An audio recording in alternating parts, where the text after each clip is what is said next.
చీకటి కావస్తుండగా ప్రయాణికులతో పూర్తిగా నిండి రద్దీగా ఉన్న ఒక బస్సు తమ గమ్యస్థానానికి బయలుదేరింది. ఆ బస్సు ఒక అడవి గుండా ఘాట్ రోడ్డుపై ప్రయాణిస్తుండగా అకస్మాత్తుగా వాతావరణం మారిపోయి భయంకరమైన ఉరుములు మెరుపులతో కూడిన కొండపోత వర్షం ప్రారంభమైంది.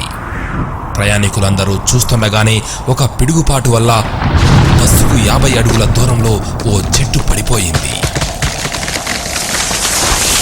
డ్రైవర్ చాకచక్యంతో బస్సును ఆపివేశాడు. ఆ చెట్టు మరో పక్కకు ఉన్న లోయ వైపు విరిగిపడటం వల్ల వీరి మార్గానికి ఎటువంటి అడ్డు రాలేదు. కొద్దిసేపటి తరువాత మళ్లీ బస్సు బయలుదేరింది. ప్రయాణికులందరూ ఊపిరి బిగబెట్టుకుని కూర్చున్నారు. ఆ బస్సు మరో 2 కిలోమీటర్లు వెళ్ళిందో లేదో మరో పిడుగు బస్సుకు 40 అడుగుల దూరంలోని చెట్టుకు కొట్టింది. డ్రైవర్ చాకచక్యంతో మళ్లీ బస్సును ఆపేశాడు. మూడోసారి పిడుగు 30 అడుగుల దగ్గరలో కొట్టింది. ప్రయాణికులలో భయం తారాస్థాయికి చేరుకుంది. అరుపులు ఏడుపులు మొదలయ్యాయి. అప్పుడే బస్సులో ప్రయాణిస్తున్న ఓ పెద్ద మనిషి, చూడండి, మనందరిలో ఈరోజు పిడుగు ద్వారా మరణం రాసిపెట్టి ఉన్న వ్యక్తి ఎవరో ఉన్నారు. అతని కర్మ మనకు చుట్టుకొని మనందరం కూడా అతనితో పాటు చావవలసి వస్తుంది. నేను చెప్పేది జాగ్రత్తగా వినండి. ఈ బస్సులో నుంచి ఒక్కొక్క ప్రయాణికుడు క్రిందికి దిగి అదిగో ఎదురుగా ఉన్న ఆ చెట్టును ముట్టుకొని మళ్లీ బస్సులో వచ్చి కూర్చోండి. మరణం రాసిపెట్టి ఉన్న వ్యక్తి ఆ చెట్టును ముట్టుకోగానే పిడుగుపాటు తగిలి మరణిస్తాడు. మిగిలిన వాళ్ళు క్షేమంగా వెళ్ళవచ్చు. ఒకరి కోసం అందరూ చేస్తారో అందరి కోసం ఒకరు చేస్తారో ఆలోచించుకోండి అన్నాడు. చివరికి ప్రయాణికులు ఒక్కొక్కరిగా వెళ్లి ఆ చెట్టును ముట్టుకుని రావడానికి సిద్ధపడ్డారు. మొదట ఆ పెద్ద మనిషే మనసులో చాలా భయపడుతూనే వెళ్లి ఆ చెట్టును ముట్టుకున్నాడు. ఏమీ జరగలేదు. అతడు ఊపిరి పీల్చుకొని క్షేమంగా వచ్చి బస్సులో కూర్చున్నాడు. ఇలా ఒక్కొక్కరు భయపడుతూనే వెళ్లి ఆ చెట్టును ముట్టుకుని వచ్చి బస్సులో కూర్చోసాగారు.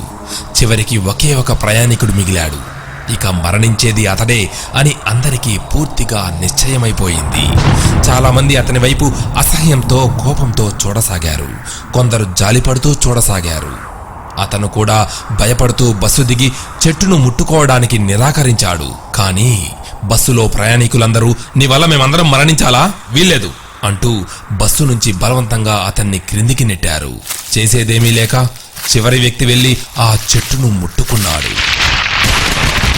వెంటనే పెద్ద మెరుపులతో పిడుగు వచ్చి కొట్టింది. తరువాత భయంకరమైన శబ్దం వచ్చింది.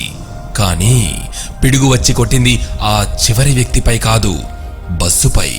అవును, బస్సుపై పిడుగుపడి అందులోని ప్రయాణికులందరూ మరణించారు. నిజానికి ఆ చివరి వ్యక్తి ఆ బస్సులో ఉండడం వలనే ఇంతవరకు ఆ బస్సుకు ప్రమాదం జరగలేదు. అతని పుణ్యఫలం దీర్ఘాయుషు వారందరినీ కాపాడింది. ఈ కథలో లాగానే మనం జీవితంలో సాధించిన విజయాలలో కానీ ఆపదల నుండి రక్షించబడిన సందర్భంలో కానీ ఆ క్రెడిట్ అంతా మనదే అనుకుంటాం. కానీ ఆ పుణ్యఫలం మన తల్లిదండ్రులది కావచ్చు, జీవిత భాగస్వామిది కావచ్చు, పిల్లలది కావచ్చు, తోబుట్టువులది కావచ్చు, మన క్రింద పనిచేసే వారిది కావచ్చు, లేదా మన శ్రేయస్సును కోరే స్నేహితులది, బంధువులది కావచ్చు. ఈరోజు మనం ఇలా ఉన్నామంటే అది మన ఒక్కరి కృషి ఫలితమే అని అనుకుంటే పొరపాటే. ఎంతో మంది పుణ్య ఫలితం, ఆశీర్వాద బలం, వారు వారి అదృష్టాన్ని పంచడం కూడా కారణమై ఉంటుంది. ఏదో సినిమాలో చెప్పినట్లు బాగుండడం అంటే బాగా ఉండడం కాదు, అందరితో కలిసి ఆనందంగా ఉండటం.